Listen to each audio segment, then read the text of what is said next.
Welcome to my YouTube channel. আমি প্রথমে সকলকে সাদর সম্ভাষণ জানাচ্ছি এবং অভিনন্দন জানাচ্ছি। আজ আমি এই সাত সকালে বসেছি এক বিরাট মহাপুরুষকে প্রণাম জানাতে। তিনি হলেন বিদ্যাসাগর, ঈশ্বরচন্দ্র বিদ্যাসাগর। তার কৃতিত্বের শেষ নাই। তার সারা জীবনের কার্যকলাপ অবিস্মরণীয় এবং অপরিসীম। তার সম্পর্কে বলার যোগ্যতা ক্ষমতা আমার নাই। তবুও আমি যদিও অধম, তবুও তাকে প্রণাম জানানোর জন্যে আমি যতটুকু জানি সামান্য কিছু আপনাদের কাছে বলবো, দয়া করে শুনবেন। আর দয়া করে ভালো লাগলে একটা লাইক দেবেন, আমাকে ইন্সপায়ার করার জন্য কমেন্ট দেবেন এবং সাবস্ক্রাইব করবেন এবং শেষ পর্যন্ত ভিডিওটা শুনবেন। বিদ্যাসাগর, দয়ার সাগর বিদ্যাসাগর, করুণা সিন্ধু বিদ্যাসাগর।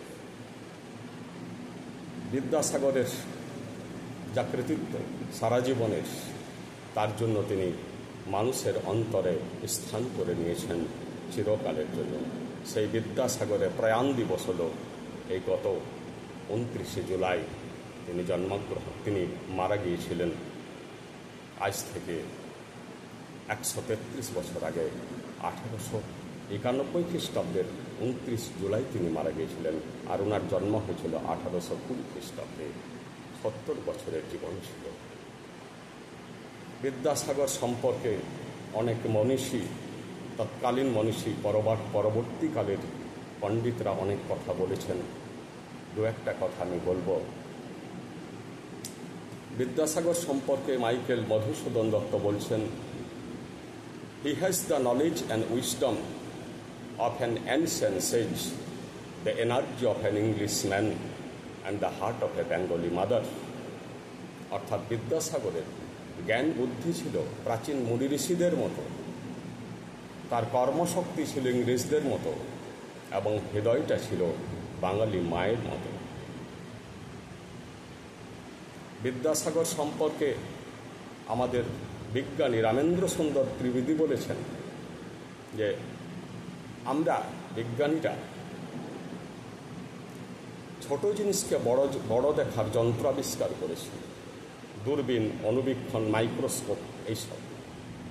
কিন্তু বড় জিনিসকে ছোট দেখার যন্ত্র এখনো হয়তো বিজ্ঞানীরা আবিষ্কার করেন নাই। সেই যন্ত্র হলেন একজন মানুষ, তিনি বিদ্যাসাগর। অর্থাৎ বিদ্যাসাগর এক বিশাল মাপের মানুষ, এক বহু বড় মানুষ, কিন্তু তাকে দেখে বোঝা যাবে না। তিনি ছিলেন আমাদেরই মতো একটা 3.5 হাত মানুষ, এবং তার চালচলন, জীবন ছিল অত্যন্ত সহজ সরল। বিদ্যাসাগর সম্পর্কে ছন্দের জাদুকর সত্যেন্দ্রনাথ বলছেন, বীরসিংহের সিংহ শিশু বিদ্যাসাগর বীর, উদ্বেলিত দয়ার সাগর বীর্যে সুগন্ধের। উনি বীরসিংহ গ্রামে জন্মগ্রহণ করেছিলেন, মেদিনীপুরের। দয়ার সাগর ছিলেন বীর্যে, মানে তার মধ্যে প্রচণ্ড বীরত্ব ছিল। তিনি ইংরেজদেরকে অভয় করতেন না। ইংরেজরা কোনো অন্যায় করলে তিনি তার যথাযোগ্যতার প্রতিশোধ নিয়েছেন। এই বিদ্যাসাগরের আমরা যদি জীবনী আলোচনা করি সেটা বিশাল হয়ে যাবে। ছোট করে বলি, বিদ্যাসাগর খুব দরিদ্র পরিবারে জন্মগ্রহণ করেছিলেন। পিতা হচ্ছেন ঠাকুরদাস বন্দ্যোপাধ্যায় এবং মাতা ভগবতী দেবী। দুজনেই মহৎ মানুষ ছিলেন। এই ভগবতী দেবী খুব দানশীল মহিলা ছিলেন। একটা ছোট গল্প বলি। একবার বিদ্যাসাগর শীতকালে দেখলেন যে ওনার মাতৃদেবীর তেমন কোনো চাদর নাই। একটা জীর্ণ পুরাতন চাদর তিনি গায়ে দিচ্ছেন। তখন তিনি তার মায়ের জন্য একটা নূতন শাল কিনে এনে দিলেন। কিন্তু পরের দিন থেকে দেখা গেল তিনি ওই নূতন চাদরটা ব্যবহার করছেন। তখন বিদ্যাসাগর জিজ্ঞাসা করলেন, মা, তুমি আমার নতুন চাদরটা কেন ব্যবহার করছো না? তোমার কি পছন্দ হয়নি? তখন ভগবতী দেবী বললেন, না, তোমার চাদর পছন্দ হয়েছে, সেটা ভালো চাদর, কিন্তু ব্যাপারটা হলো যে আমার এই গ্রামের বহু দরিদ্র মানুষ কোনো চাদরই পায় না, তাদের একটা পুরাতন জীর্ণ চাদরও নাই। অতএব তাদের কাছে আমি কোন লজ্জায় তোমার দেওয়া এই নূতন বস্ত্র পরিধান করি। বিদ্যাসাগরও তাই, তার কথাটা, মাতৃদেবীর কথাটা অন্তরে ঢুকে গেল। তিনি তখন কি করলেন, তার পরের দিনই বা 2-4 দিন পর হতে পারে, অনেক চাদর এনে দিলেন, অনেক চাদর। ভগবতী দেবী দেখে খুব খুশি হলেন এবং গ্রামের সকল দরিদ্র মানুষদের তিনি আমন্ত্রণ করে আনলেন এবং তাদেরকে প্রত্যেককে একটা করে চাদর দিলেন।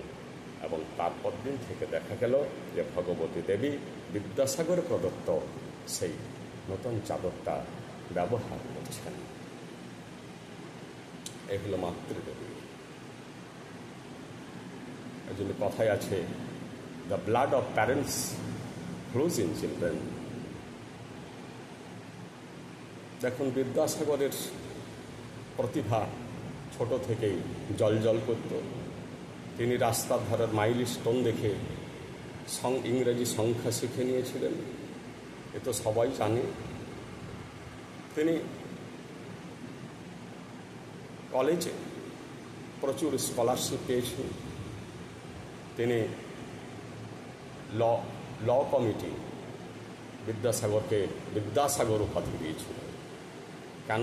বৈদান্তিক শাস্ত্রে, স্মৃতিশাস্ত্রে ওনার পারদর্শিতা দেখে, পরীক্ষায় রেজাল্ট দেখে বিদ্যাসাগর উপাধি দিয়েছিল।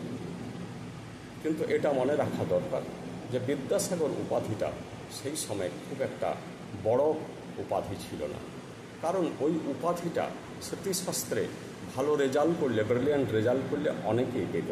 শোনা যায় সেই সময় 100 জনেরও বেশি ছাত্র ওই বিদ্যাসাগর উপাধি পেয়েছিলেন। কিন্তু আমাদের যে বিদ্যাসাগর, ওনার এই বিদ্যাসাগর উপাধিটা চির অমর থেকে গেছে, কারণ তিনি পরবর্তীকালে আরও অনেক কর্মপরিধি দেখিয়েছেন, আরও অনেক মহৎ কাজ করেছেন। তাই তার বিদ্যাসাগর উপাধি অন্যের বিদ্যাসাগর উপাধি থেকে অনেক আলাদা। সেই বিদ্যাসাগরদেরকে কেউ চেনে না। বিদ্যাসাগর মূলত সমাজ সংস্কারক। তিনি সমাজের বহু কুসংস্কারকে অবজার্ভ করলেন। তিনি দেখলেন বাচ্চা মেয়েগুলোর বিয়ে হয়েছে বয়স্ক ছেলেদের সাথে এবং বিধবা হয়েছে খুব শীঘ্রই। তাহলে এখানে তিনি দুটো ব্যাপারে ব্যবস্থা নিলেন। 1 নম্বর বাল্য বিবাহ দূর করো, 2 নম্বর বিধবা বিবাহ চালু করো। এই দুটি তিনি করলেন। 1856 খ্রিস্টাব্দে বিধবা বিবাহ আইন সিদ্ধ হয়ে গেল। বিধবাদের বিবাহ এখন যে কেউ করতে পারে, আইনের দিক থেকে কোনো বাধা নাই। তবে সমাজে এখনও বাধা আছে। সমাজ এখনও খুব একটা ভালো চোখে দেখে না। সবাই কেউ বাধ্য না হলে বিধবা বিবাহ এখনও করছে না। কারণ বিদ্যাসাগরের মতো আমাদের সেই এনলাইটেনমেন্টও নাই। তাই মহৎ লোকেদের সব কথা, সব বাণী, সব আইন কার্যকর সমাজে হয় না। কারণ সার্বিক যে নবজাগরণ, সেটা মানুষের মধ্যে হয় না, এখনও হয় নাই। বাংলার নবজাগরণ এসেছিল বিদ্যাসাগরের সময়, কিন্তু এখনও পর্যন্ত আমাদের মধ্যে বহু কুসংস্কার, অন্ধবিশ্বাস থেকেই গেছে। বিদ্যাসাগর অনেক গ্রন্থ রচনা করেছেন। আপনারা জানেন, বর্ণ পরিচয়, অ আ ক খ তিনিই বাংলায় প্রথম সাজালেন। আগে কিন্তু ওই যে অ আ ক খগুলো তিনি সাজালেন একেবারে চন্দ্রবিন্দু পর্যন্ত, বাংলায় এটা ছিল না। এর আগে সংস্কৃতই ছিল। তাই এর আগের লেখকরা, যেমন রাজা রামমোহন রায়, সব ওনারা লিখেছেন। ওনারা সংস্কৃত থেকেই কোনো রকম ম্যানেজ করে বাংলাতে লিখতেন। কিন্তু বাংলায় ওই বর্ণমালা প্রথম সাজালেন আমাদের বিদ্যাসাগর। তাই বিদ্যাসাগরকে শতকোটি প্রণাম। বিদ্যাসাগরের জীবন ছিল খুব সহজ সরল। কোনো ধরনের আভিজাত্য তার জীবনে দেখা যেত না। তিনি জীবনে দারিদ্র দেখেছেন এবং সারা জীবন দরিদ্র লোকের মতোই তিনি জীবনযাপন করেছেন। তিনি এত দয়ালু ছিলেন যে তিনি কোনো লোক সাহায্য প্রার্থী হয়ে এসে তার কাছ থেকে ফিরে যেত না, এবং তার জন্য বিদ্যাসাগরকে অনেক ঠকতেও হয়েছে। অনেক বদমাশ লোক মিথ্যা কথা বলে বিদ্যাসাগরের কাছ থেকে টাকা নিয়ে গেছেন। যখন কোনো চাষি তার চাষের জিনিস বাজারে বিক্রি করতে গিয়ে বিক্রি হয়নি, সেই মাল আবার ফেরত নিয়ে আসছেন, বিদ্যাসাগরের ঘরের পাশ নিয়ে বিদ্যাসাগর জিজ্ঞাসা করছেন কী হলো, বলছে বিক্রি হলো না বাবু, কী করব। তখন বিদ্যাসাগর নিজে পয়সা দিয়ে সেই জিনিস কিনে নিয়েছেন এবং পরে সেই জিনিস আবার অন্য দরিদ্র মানুষের মধ্যে বিতরণ করেছেন। বিদ্যাসাগর ছিলেন প্রচণ্ড সাহসী। তিনি ব্রিটিশ রাজত্বের মধ্যেই জন্মগ্রহণ করেছেন এবং মারা গিয়েছেন, কিন্তু তবুও ব্রিটিশদের কখনো তিনি চাটুকারিতা করেনি। নিজের কাজ করেছেন অত্যন্ত মনোযোগ সহকারে, মানুষের জন্য কাজ করেছেন, মানব জাতির জন্য, মানবতার জন্য তিনি কাজ করে গেছেন। তাই বিদ্যাসাগর আজও নমস্য, তাকে আমরা শতকোটি প্রণাম করি, তাকে আমরা শ্রদ্ধা করি। তিনি আমাদের অন্তরে চিরকাল জীবিত থাকবেন। তাই তো মহাপুরুষ। তাই বলা হয় ভালো কাজ করলে মানুষ অমর হয়, এইভাবেই অমর হয়। আজ যে আমরা বিদ্যাসাগরকে এই যে আলোচনা করছি, আমাদের মতো সাধারণ লোক তো এইভাবে মানুষের অন্তরে বেঁচে থাকে না। মহাপুরুষদের এটাই প্রফিট, তাছাড়া জীবনে তারা কিছু পান না। বিদ্যাসাগরের জীবনে বহু কষ্ট। বিদ্যাসাগরের সমাজ সংস্কার পরিবারের লোকরা পর্যন্ত মেনে নেন নাই। বিদ্যাসাগর বহু বালিকা বিদ্যালয় স্থাপন করেছিলেন, বহু পান্থ নিবাস তৈরি করেছিলেন। বালিকাদের যে লেখাপড়া করতে দেওয়া হতো না, তার জন্য বিদ্যাসাগর চোখের জলে বসেছেন। তাই তিনি প্রমিস করলেন এর জন্য কিছু করতে হবে। বাল্যবিবাহ 8 বছরের মেয়ের 50 বছরের ছেলের সাথে বিবাহ দেওয়া হতো। বিদ্যাসাগর বুঝতে পারলেন এ ঠিক নেই। অনেক লোক বিদ্যাসাগরের, তখনকার দিনের অনেক পণ্ডিত ব্যক্তি বিদ্যাসাগরের এইসব কাণ্ড কারখানা মেনে নিতে পারে নাই। প্রচুর লেখালেখি, বাদ প্রতিবাদ হয়েছে বিদ্যাসাগরের সাথে। বিদ্যাসাগরের অনেক সময় অন্তর ভেঙে গিয়েছে এই প্রতিপক্ষের কথাবার্তা শুনে। কিন্তু বিদ্যাসাগরের পিছনে ছিলেন রবীন্দ্রনাথ ঠাকুর। তিনি বিদ্যাসাগরকে প্রচুর প্রশংসা করেছেন। আরও অনেক পণ্ডিত লোক বিদ্যাসাগরের প্রশংসা করেছেন। কিন্তু সমাজে অশুভ শক্তি, প্রতিবাদী শক্তি, প্রতিপক্ষ সবসময় থাকে। তাই বিদ্যাসাগরকে প্রচুর কষ্ট পেতে হয়েছে।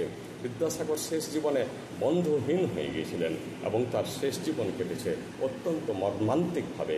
তিনি বিহারের কারমাটাই সাঁওতালদের মধ্যে জীবন কাটিয়েছেন শেষ জীবনে। মানুষের কাছ থেকে তিনি বিচ্ছিন্ন হয়ে গিয়েছিলেন, কারণ মানুষ তাকে ভালোবাসে নাই। যদিও তারা বিদ্যাসাগরের শকুন্তলা পড়ছে, বিদ্যাসাগরের সেই সীতার বনবাস পড়ছে, বিদ্যাসাগরের বর্ণপরিচয় পড়ছে, আরও বিদ্যাসাগরের নানান বই পড়ছে, কিন্তু তবুও মানুষের করুণা হয় না। বিদ্যাসাগর ছিলেন একজন দারুণ অনুবাদ সাহিত্যিক হিসাবে তিনি সাংঘাতিকভাবে সফল। তিনি আমাদের সংস্কৃত কবি কালিদাসের বহু রচনাকে বাংলায় একবারে সুললিত অনুবাদ করেছেন এবং ইংরাজি সাহিত্যের বিখ্যাত নাট্যকার শেক্সপিয়ারের বহু লেখাকে তিনি বাংলায় সাবলীল অনুবাদ করেছেন এবং তার বাংলা দারুণ সাবলীল। তখনকার প্রেক্ষাপটে এত সুন্দর বাংলা লেখা কারো পক্ষে সম্ভব হয় নাই। তাই বিদ্যাসাগর আমাদের কাছে আজও প্রণম্য।